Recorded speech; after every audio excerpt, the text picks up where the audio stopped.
लिखिएगा मोलरता और मोललता में निम्नलिखित अंतर है। और उसको क्या करिएगा कि मोलरता यानी कि मोलारिटी और मोललता यानी कि मोलालिटी ऐसे लिख करके और दो पार्ट में आप डिवाइड कर दीजिएगा। किसी 1 लीटर, कितना लीटर? 1 लीटर विलयन में मौजूद विलेय के मोलों की संख्या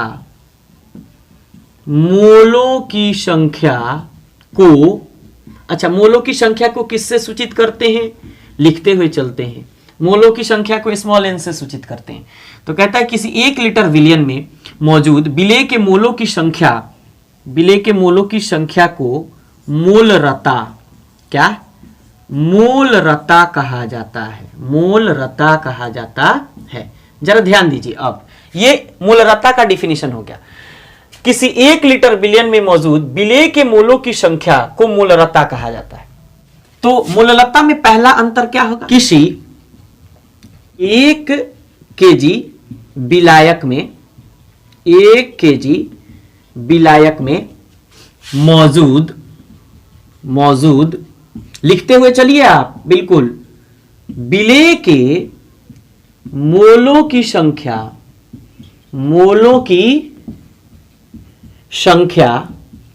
को मोललता कहा जाता है। मोललता कहा जाता है। बात समझ गए?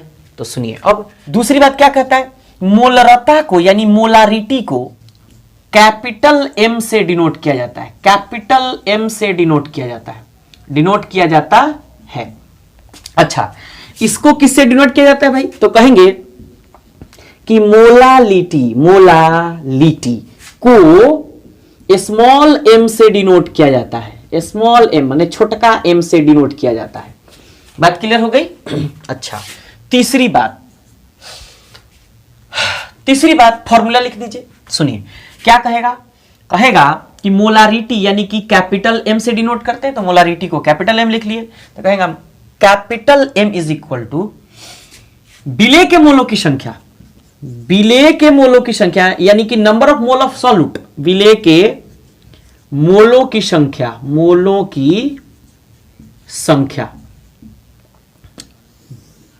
बटा 1 लीटर विलयन।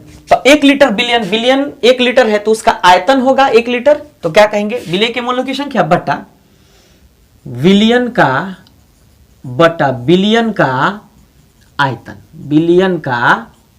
आयतन। आयतन किस में लिखते हैं? लीटर में। आमतौर पर लीटर एक ऐसा यूनिट नहीं है, लेकिन प्रचलन इतना ज्यादा है कि लीटर ही इस्तेमाल किया जाता है। अब सुनिए, तो तीसरा आपका अंतर हो गया विलेय के मोलों की संख्या बट्टा विलयन का आयतन। तो अब ना चौथी बात लिखने से पहले इधर तीसरी बात लिख देते हैं। तीसरी बात क्या कहेगा? अब मोललता यानी स्मॉल m बराबर क्या कहता है? फॉर्मूला लिखेंगे तो कहेंगे कि 1 केजी विलायक में विलेय के मोलों की संख्या, तो कहेंगे कि विलेय के मोलों की संख्या यानी कि number of moles of solute, विलेय के मोलों की संख्या number of moles of solute upon mass of solvent, मतलब विलायक का द्रव्यमान बटा विलायक का द्रव्यमान। क्यों भाई? और किसमें? केजी में। किसमें भाई? केजी में। अच्छा, क्यों विलायक का द्रव्यमान? क्योंकि कह रहा है 1 केजी विलायक में, तो 1 केजी किसका मात्रक है भाई? बोलिए, द्रव्यमान का। तो इसलिए हमने विलायक का द्रव्यमान लिख दिया। मोलरता यानी मोलरता का मात्रक यानी यूनिट मोल पर लीटर होता है। मोल पर लीटर होता है। मोल पर लीटर होता है। बात क्लियर हो गई। अब जरा इसके आगे बात करते हैं, चौथी बात। मोललता का मात्रक क्या होगा? मोललता का मात्रक होगा आपका, मोललता का मात्रक विलय के मोलों की संख्या माने मोल। अच्छा, अब विलायक का द्रव्यमान माने बटा में क्या है? केजी, तो मोल पर केजी होता है। क्या होता है? मोल पर केजी होता है। तो क्या कहिएगा? मोललता का मात्रक मोल पर केजी होता है या मोल प्रति केजी होता है, जबकि मोलरता का मात्रक मोल पर लीटर होता है। अच्छा ठीक है। पांचवा अंतर क्या होगा भाई? मोलरता ताप से प्रभावित होता है, ताप से प्रभावित होता है, ताप से प्रभावित होता है, क्योंकि अब यहां कारण भी लिख लीजिए, क्योंकि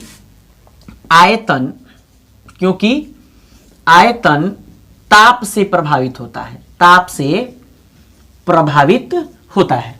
मोललता यानी मोलालिटी ताप से प्रभावित यानी टेम्परेचर से प्रभावित नहीं होता है, प्रभावित नहीं होता है, नहीं होता है, क्योंकि द्रव्यमान क्या? क्योंकि द्रव्यमान किसकी बात हो रही है भाई? देखिए, द्रव्यमान ताप से प्रभावित नहीं होते हैं, ताप से प्रभावित नहीं होते हैं, नहीं होते हैं। बात क्लियर हो गई। तो ये रहा आपका मोलारिटी और मोलालिटी।